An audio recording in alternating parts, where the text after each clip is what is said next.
Part 1. I found out my partner has a second family. Hey Reddit. I never thought I'd be that person writing one of these long, you won't believe this posts, but honestly I don't know where else to put all of this. My brain is still trying to process it and my therapist doesn't want me bottling things up. So here I am about to word vomit the story of how I found out my partner, the man I thought I was building a life with, has a literal second family. Buckle up. This is going to sound like a Netflix drama, but unfortunately it's just my life. The background. I, 32F, met Adam, not his real name obviously, 5 years ago at a friend's wedding. Classic meet cute. He spilled champagne on me, I made a joke about him owing me a dry cleaning bill, and next thing you know we were sneaking off from the dance floor to talk by the buffet table. Adam was charming in that effortlessly confident way. Tall, dark, dressed sharp. He had that kind of charisma that made you feel like you were the only person in the room when he looked at you. I ate it up, I won't lie. We started dating. At first it was a lot of weekend dinners, late night drives, him surprising me with flowers. He said he worked in consulting, which I still don't really understand, but okay. The hours were weird, he traveled a lot, sometimes gone for a few days during the week. I chalked it up to his job. After about a year I moved into his place. Well, technically he moved into mine. I had a rent-controlled apartment in a good neighborhood, and he said it was smarter financially to live there while he rented his house out. At the time it felt like a practical decision. In hindsight, red flag number 1. The little things I ignored. There were always little quirks. Stuff that made me tilt my head and go, huh, that's odd. But then I'd brush it off because relationships aren't perfect. His phone was always on Do Not Disturb after 9 p.m. He said it was because he needed healthy boundaries from work. Fair. I believed him. He never added me on Facebook. I don't use it much, he claimed. Same excuse for not posting us on Instagram. He insisted on handling all bills himself, even things like utilities for my apartment. Easier for taxes, he said. I thought, wow, what a responsible guy. Looking back, I want to shake my past self. But at the time none of it seemed like a deal breaker. The first real suspicion. Fast forward to last year. We'd been together 4 years at this point, living like any normal couple. Talking about marriage in that someday way, discussing baby names as a joke, adopting a cat together. The cat BTW is 100% on my side now. Cats know. One Thursday night, Adam said he had to fly out for a last-minute work trip. Not unusual. He kissed me goodbye in the morning, suitcase in hand. Except he left his iPad at home. Now I'm not proud of what I did. I wasn't snooping intentionally. But the thing dinged while I was watching TV and I saw the preview of a message. It was from someone saved as M with a little heart emoji. Can't wait for our trip this weekend. The girls are so excited to see you. Love you too, hearts. I froze. Girls. Trip. Love you. At first I told myself maybe it was his sister.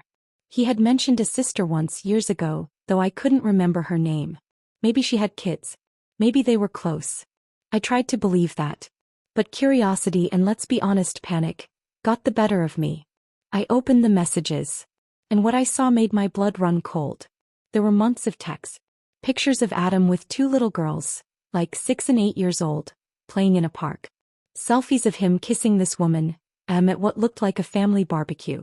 Him reading bedtime stories. Him saying things like, "Good night, princesses. Daddy loves you." Daddy.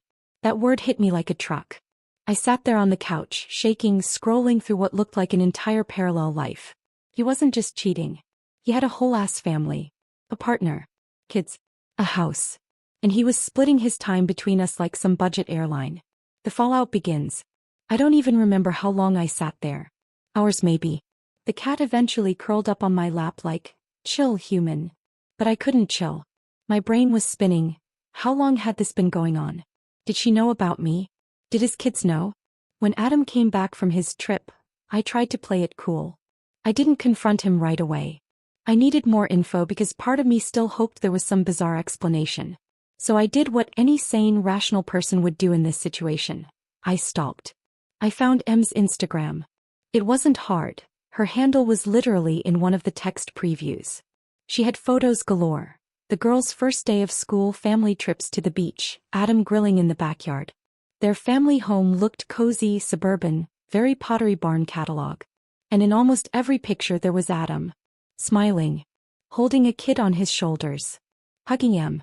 Thought I might throw up. The confrontation round 1. When I finally confronted him, it wasn't some dramatic shouting match. I wish it had been. Instead it was quiet. I showed him the iPad, the texts, the photos. My hands were shaking so badly I almost dropped it. Who are they? I asked. For a moment his face went blank. Then he sighed. Actually sighed like I'd just asked him to take the trash out. They're my family, he said. Just like that. Matter of fact. I laughed.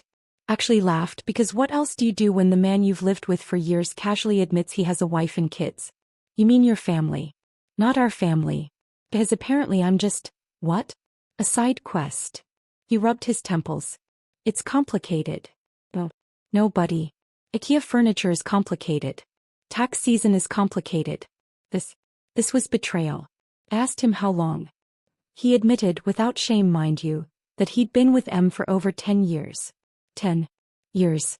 He started dating me when his youngest was a toddler. I couldn't even find words. My throat closed up.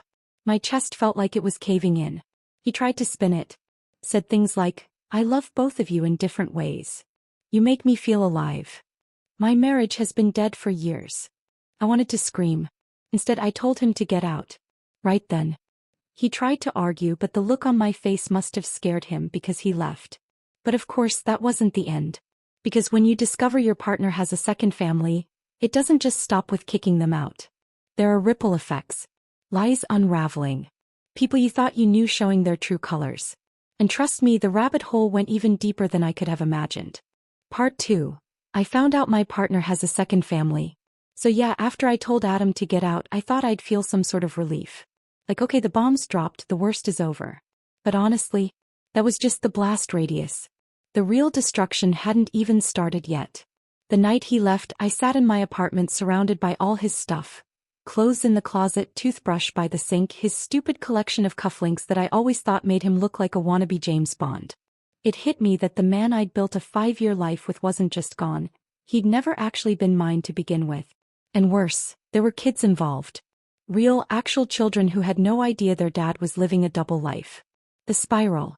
For the next few days I spiraled. I mean, how do you go to work and smile at your coworkers when your entire reality has cracked in half?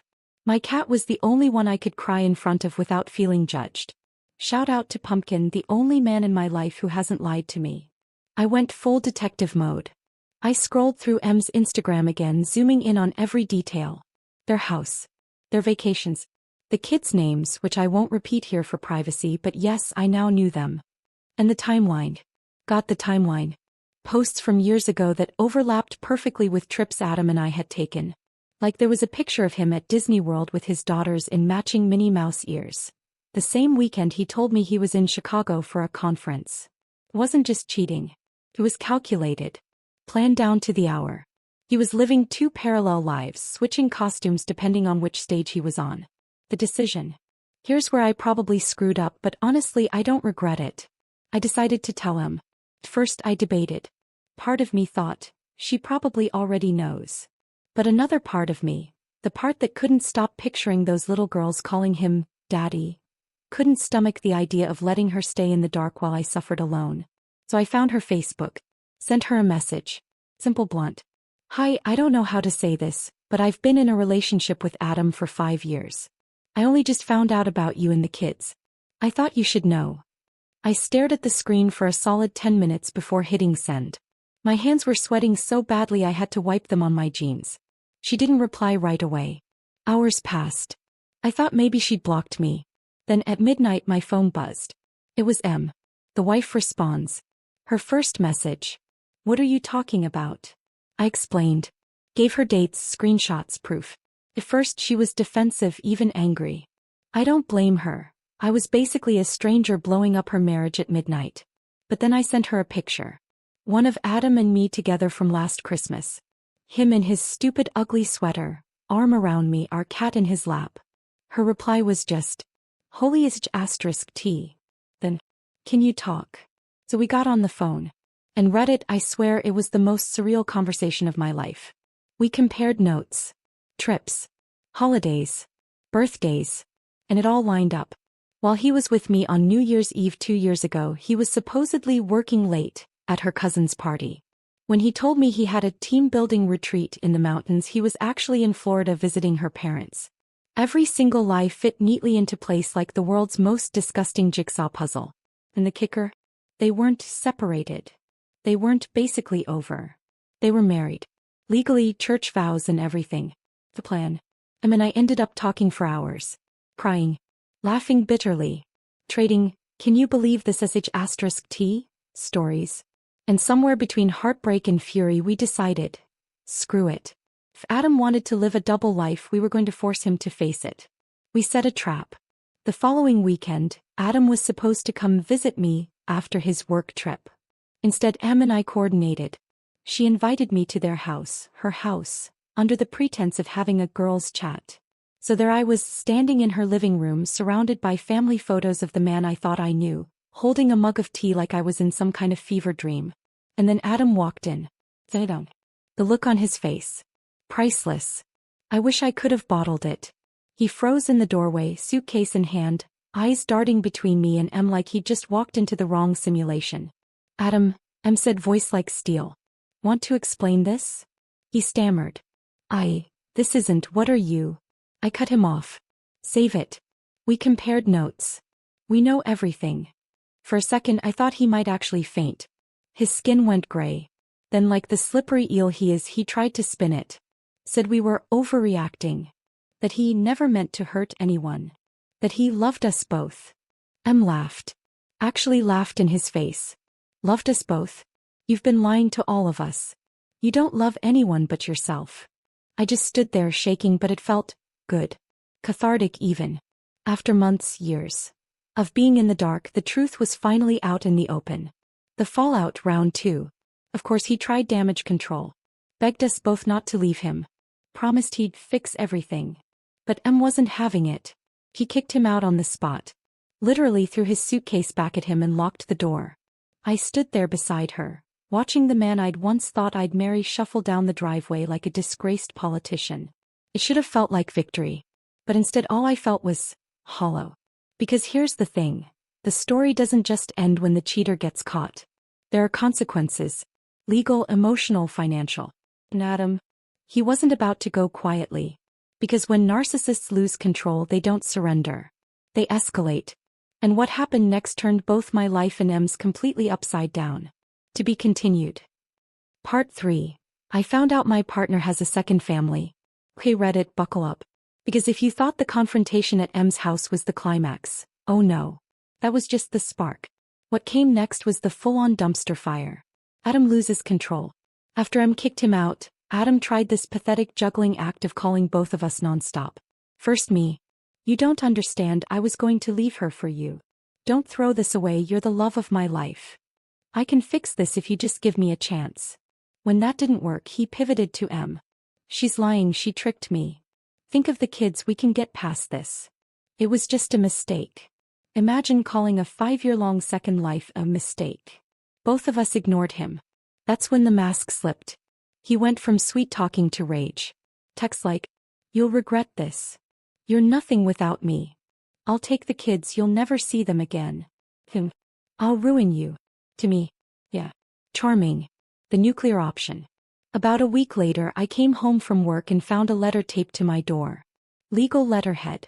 It was a cease and desist from Adam's lawyer, accusing me of harassment and defamation for contacting Em. I laughed so hard I scared the cat. Like, dude, you cheated on both of us for years, fathered children, and somehow I'm the problem? I sent the letter to my cousin who's a paralegal. She basically said, this is bluff garbage. Toss it. So I did. But Em, she had more to lose. She filed for divorce within days. Apparently, her lawyer told her she had a rock-solid case, especially with me as a witness. Adam did not like that. The smear campaign.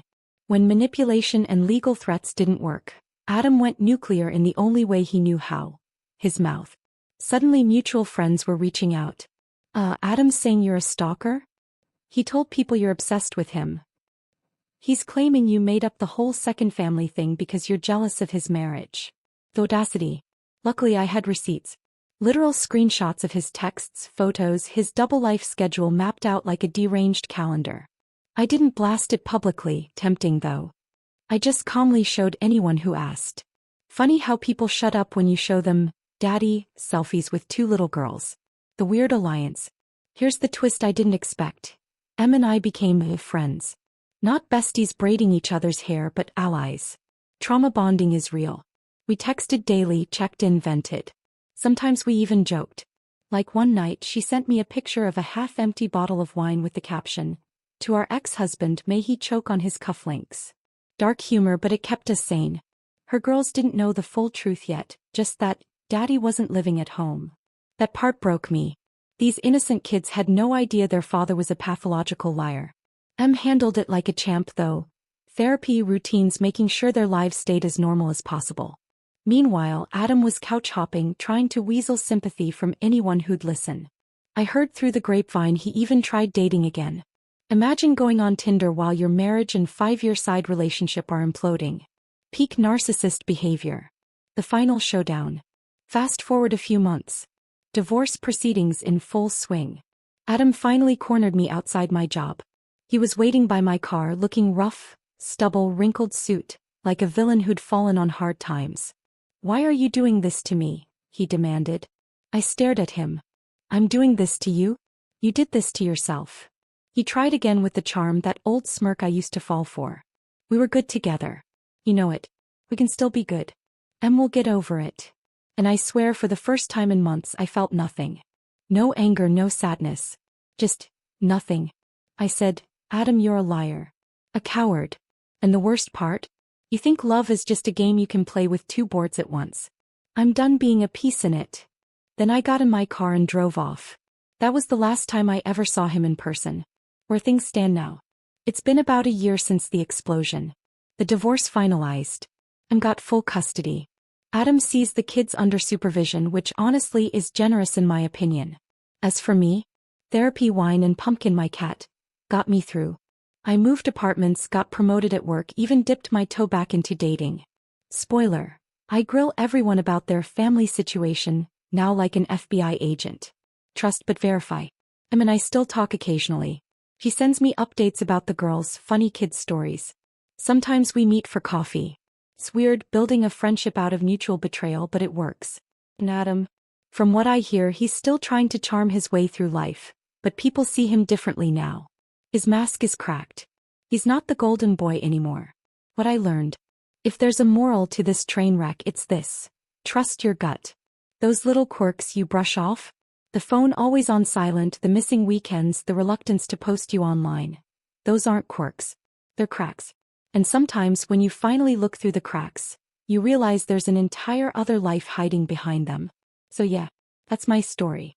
I found out my partner had a second family. I lost the man I thought I knew, but in the process I gained clarity, strength, and honestly a friend in him. Would I trade the trauma to have never gone through it? Absolutely. But do I regret finding the truth? Not for a second. Because no matter how painful, the truth will always be better than living in a lie. So thanks for letting me vent, Reddit. And if you're reading this while side-eyeing your partner's work trips, maybe double-check the iPad. The end.